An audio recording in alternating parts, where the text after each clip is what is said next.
Yeah. It's a miracle. Yeah. For sure. Yeah, exactly. Yeah. Thank you.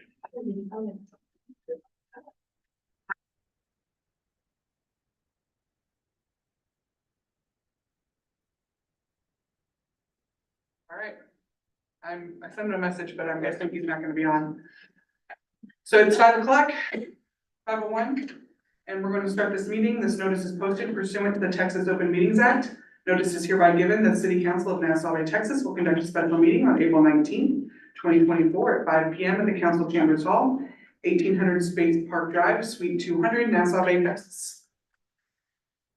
All right, I'm going to dispense of the invocation and pledges for today and go straight into citizens' comments, if there are any.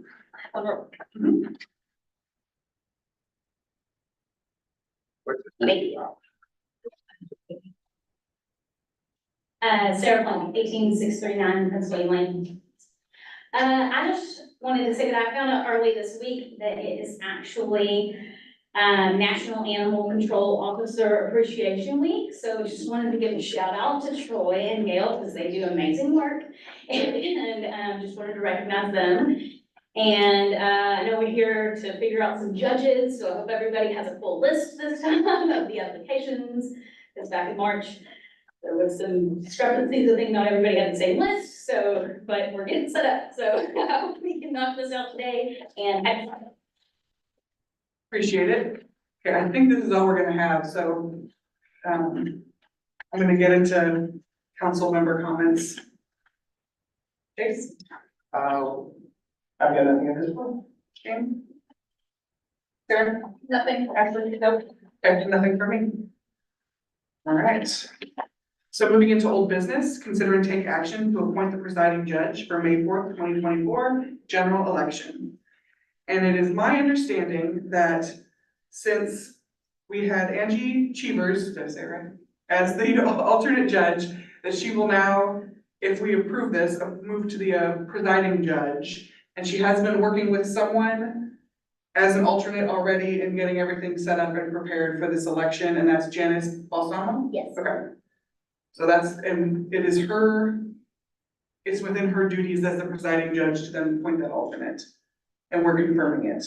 Okay, That's acceptable. So okay, so Angie is being appointed as the presiding judge and Janice is the, alternate. didn't, I remember the mayor saying something about not wanting people that live in the same household to, because of sickness to be, I feel like he said that in the last Do they meeting. live in the same house? Thank you. And what happened to Howard Lavrel? That was on the last agenda, that fell off. I have no idea. I just know that, it's my understanding that Angie and Janice have been the ones setting up and training all these past couple weeks. Lacey, hasn't Howard been training too? Or who's been training altogether? Can you tell us? So everybody that, can y'all hear me? Yeah, So everybody that wanted to, be an election worker, I sent them all of the training. And most of them have sent it back to me, and then I also asked for their schedules. So Janice and Angie, they have been, helping out, I guess, for the last couple of days. Once, yeah, I guess once Angie knew or thought she was gonna be the presiding judge, they've been helping. They came to the, LNA testing for the voting equipment, and then we also had an election worker meeting that day, with Patrice, our election consultant, so she could answer everybody's questions and kind of go over, what everybody's roles are and when they are supposed to be doing those job duties. Okay, no one really commented when I said, but am I crazy? Didn't the election, I thought that the consultant said that it shouldn't be people that live in the same house. That was a suggestion, yes, And I remember the mayor even saying that. yes. Okay, so I'm confused as to why we're going against that now. Is it a suggestion or a requirement? It's a suggestion, just in case, they both get sick or something like that. I have a question regarding the training that they have to undertake. Is it the same training for both the judges as well as the election poll workers? Is it the same, similar type training? The same Is that training, correct, yeah, yes? for the presiding judge and the election workers, yes, and then there's a different, early voting ballot board training as well. And then we also sent them the handbooks, the specific handbooks from the Secretary of State. And we have a separate judge for early voting, right? Yes. Okay. So the early voting ballot board on election day, they'll come in and count the mail-in ballots and the early voting ballots. And then if they don't want to work the rest of election day, they're done after that. So they provide those results to, They'll give the results to me and then, at 7 PM, those results can be released and then, the presiding judges, team, I guess we'll call it, will count election day ballots, and then once they're finished, then I believe all of the results can be released at that time. and do you know what the consultant is doing on election day? Is she actually here or? I don't think she's going to be here, she's always available, but she also, consults with Webster. So, but I don't think she'll be here unless we really need something. I mean, obviously, I tried to push for Angie to be the presiding judge, if you recall, at the last meeting, so, or not the last meeting, the meeting before that. And then she said she didn't feel comfortable doing that. So then, and then the mayor suggested, Mr. Armstrong, and then Angie said she'd be happy to be the, second in command. And so now, and then we found out Mr. Armstrong wasn't available. And so, okay, I understand the elevation of Angie, that makes sense, but why are we putting somebody that's in the same household? Why can't we just put Mr. Lavrel or one of the other 7 people that, I that think, were on the list that don't live in the same household? I think that would be, up to y'all. I didn't suggest anyone this time. Would he at the training? Mr. Lavrel? Yeah. Yes. So is he as trained as Ms. Balsamo is at this point? And available to serve? He has completed his training that I sent him. So yes, I haven't received her certificate yet. His certificate? Janice Fasano. Okay, but have you received his? Yes. Okay, so I would, move to make, Angie the presiding judge, Ms. Travers. And then, She's already the presiding judge. She moves up because. okay, okay, so technically, let's say,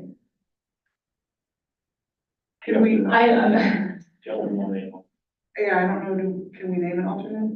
Or does she name the alternate and we confirm? How does that work? My understanding was that Angie automatically moves up and that she is So we the need to one know. who then appoints her alternate. And I can tell you from speaking with both of them, that is where they think, this is headed. They were on vacation, including the training, and they're well prepared to do this. And while I recognize that it's a suggestion, it's not a requirement, and I think they could do a great job. That's what I had heard too, but I just want to make sure that we're doing the right thing. I would just say as long as the city, as long as y'all as a majority confirm that, I think you're fine. Okay. I just want to confirm. Do we even, with the way that this agenda item is written, have an opportunity to appoint a different alternate judge? You could. Yes. But would we have to have Angie's buy-in on that at this point? Legally, no. And I would just say, with the suggestion, I hope it doesn't happen, but if they are both sick, we won't have a judge on election day. Alright. So I'm not sure how at this moment, I'm not sure how we would handle that. Because the presiding judge does oversee the election on election day. If she or he's not available, then it goes to the alternate judge. And they're the presiding judge is the one that runs it on election day. I'm not able to do anything. What are the responsibilities of the alternate judge on election day aside from being the alternate? They have the authority of someone, if there's an issue with their ballot or an issue with their, voter ID number, those, calls are left up to them basically. They appoint the election workers to count the election day ballots, The alternate does or the the presiding? presiding judge. I just think it also would be more proper to have people from two different households to handle election day. From a propriety standpoint, I think it just looks better on the city. At this point, is it just because they've been training and setting up and all that, is it just a name that we're putting in? There's no more additional work to do? Or how does that? Sounds like Mr. Lateral has a certification that Ms. Falsano hasn't turned over yet. Is that right? That's correct. So at this point, during early voting, if Angie and Janice were the polls, they're only election workers. Right. So if y'all were to appoint someone else, Janice could still be an election worker. And they're not a judge until election day Okay. for that position. Yeah.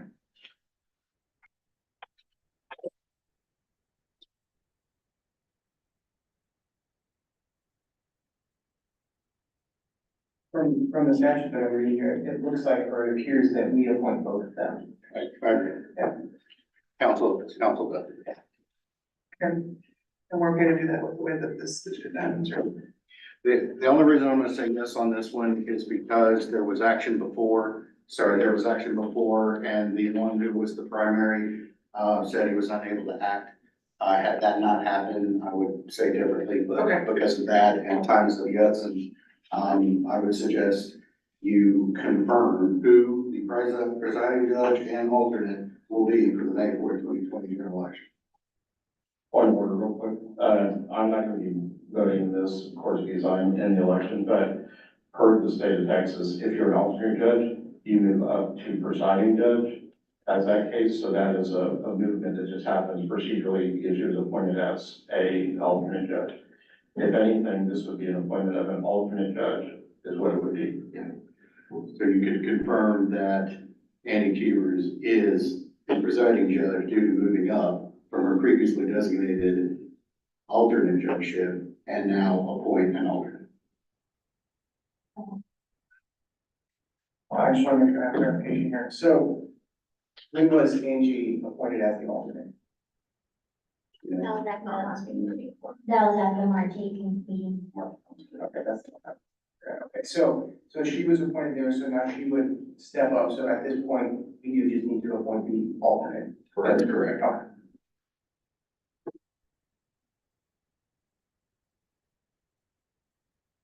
So the motion that we have doesn't sound like it's worded correctly. Yeah, so, I move that, Angie, how do we not pronounce her last name? Chevers, as we appointed her in her capacity as the alternate judge, now moved into the position of presiding judge, as the original presiding judge is not available for election day. And also move to make Howard Lavrel the alternative judge. Or the alternate judge, not alternative. All right, so we have a motion. Is there a second? Second. All right, any other discussion? Nothing, okay, call the vote. All those in favor? Passes, oh, opposed? Abstain. Abstain? Okay, Oh, opposing. opposed, yeah. So passes 4-1. All right, next, we're moving into new business. Oh, I'm sorry. Apologies. So the next is discussion update on the reinvestment zone number 1 applications. And we had, those were in the packet from before, they are not included here, but they were in our digital packet for those that did not see that.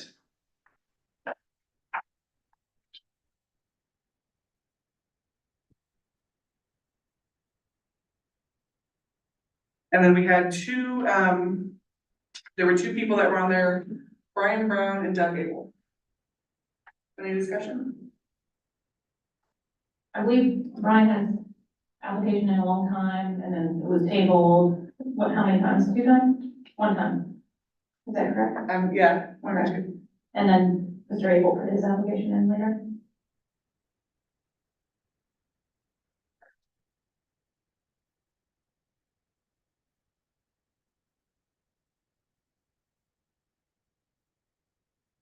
I'd like to make a motion that we move to appoint Doug Abel to the reinvestment zone, who's got the appropriate background and I was also gonna say, Brian's had his application in for longer than I've been alive, so. Oh, is it? It's, no, it's, I think he made an error on here, it says that it was submitted in 1984. So Oh. I think that's his maybe date of birth. it really wasn't this. I just wanted to make note of that. Okay, we have a motion. Do we have a second? I just want to say from the standpoint of, you know, also looking like we actually look at these applications and we fully vet these people out. I just think, you know, sometimes what happens is people apply and then it's just reset or tabled until somebody pushes someone else to apply and then that person is, oh, they're in. So from again, what it looks like on the outside to everybody, that can kind of look a little, a bit like favoritism or, you know, like, I don't know. I just think that we should broadcast more loudly that these positions are open. Say we're seeking applications and have a close date for the application process, because otherwise it gets a bit tricky, where, you know, it can look at somebody who's had their application in for like 3 months that, oh, okay, now somebody slipped theirs in 2 weeks ago and now all of a sudden they're in, and it can just look bad. Yeah, I understand that, but I also, if we need to find qualified people for the appropriate positions, then I can see why that happens too. Or I think in this case, it was that and this, correct me if I'm wrong, but I know James had brought up when we tabled it, that there was another application that was put in that didn't make it into the packet. So I don't know if it's the same. I just think it would be good to have a start date and an end date for the application process, you know? Well, typically the applications, you do put them in there valid for a year after you submit an application for different committees. So So they just sit there. they can sit there for a year. Or 40 or whatever. And just with regard to the way 6.1 is listed on the agenda, I would say you'll discuss it tonight and update it, but I wouldn't take any action the way it's worded. I would just, but you can just keep discussing it. I just, maybe for the next meeting, you can take action. So we can't take action. Yeah, because it says discussion update. That's a lot different to me than take action. You're right, okay.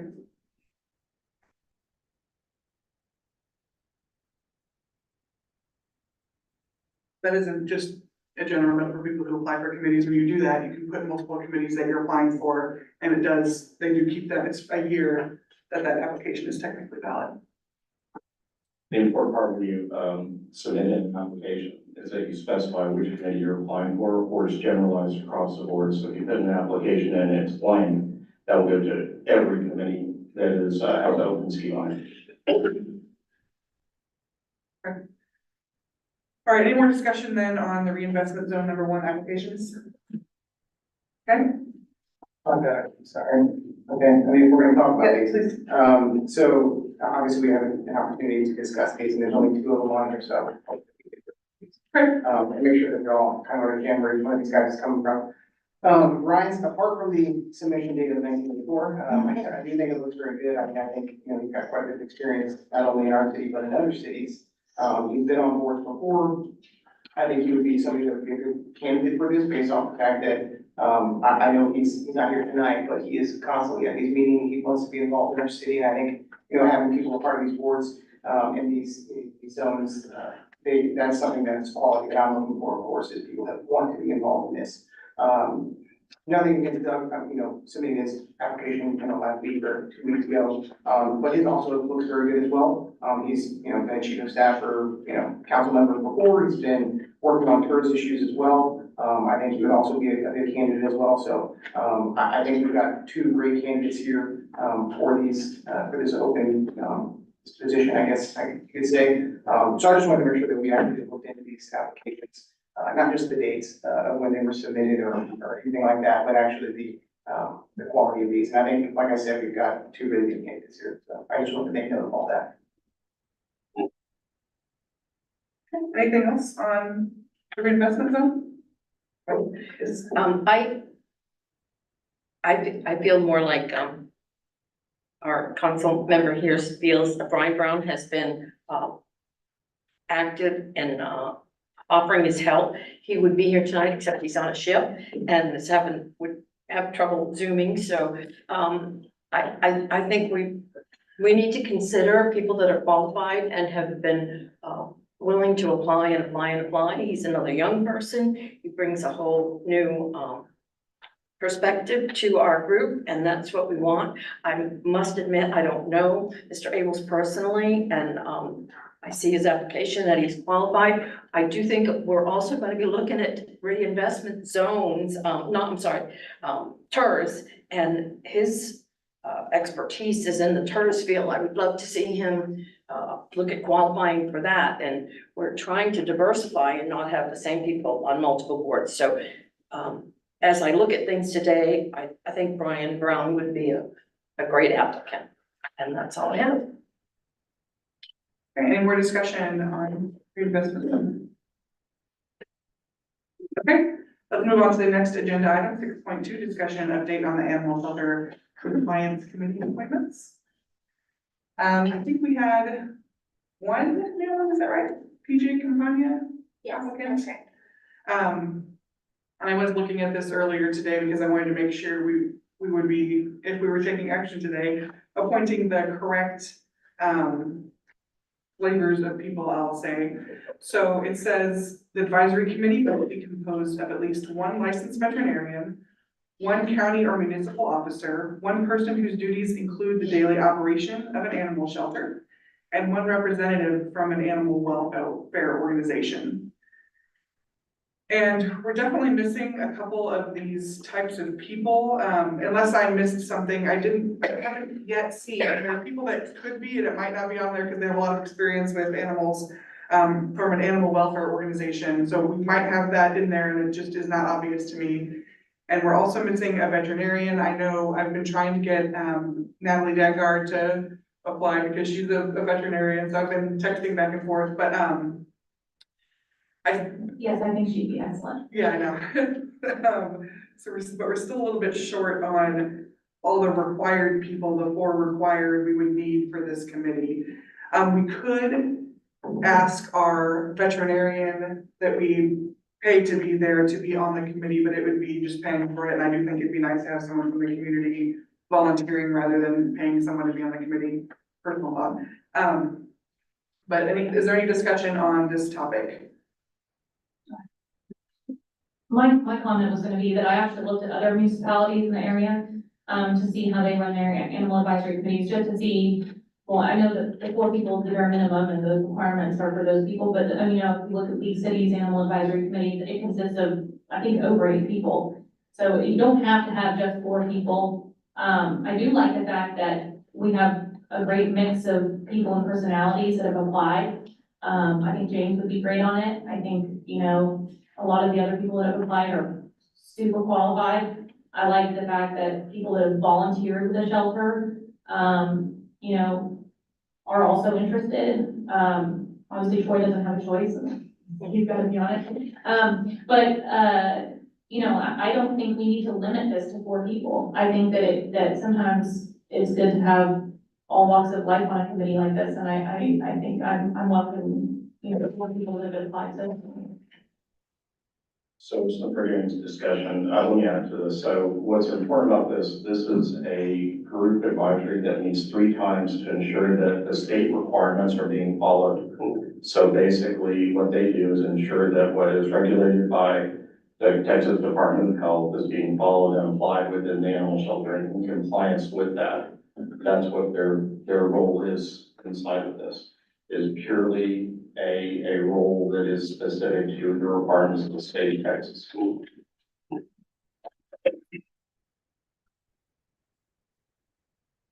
Anything else? Yeah. And I agree, James Abbey would be a great member of this group because he knows state law, state requirements, and so I would like to see that appointment. But I do also agree with Sarah that, if we have people interested in being on a committee, then I think we ought to allow some of those people, and look at expanding the number.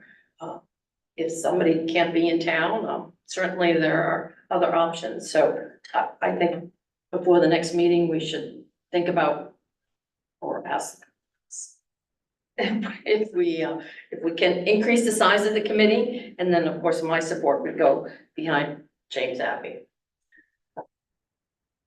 Just want to make a couple of comments on these applications. Obviously, James does quite a bit about this advisory committee. He's kind of been running this, but essentially, just to go through the other ones, Joe April there, having been a part of, several of our committees, kind of already knows how, the city kind of operates. PJ Campagna, obviously has volunteered there, same with Mr. Nelson. Sarah's got several different rescues that she's been a part of. She's fostered dogs from this animal shelter.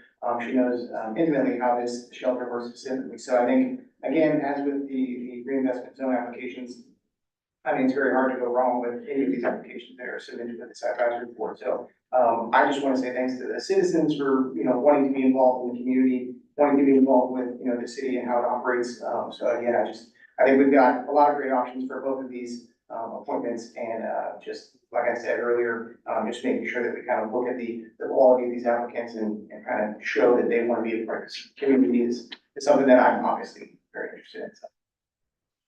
Yeah, I think we're getting close. In my mind, I was thinking the people who volunteered there counted as that fourth slot, but we're still missing one of those slots unless someone is part of an animal welfare organization.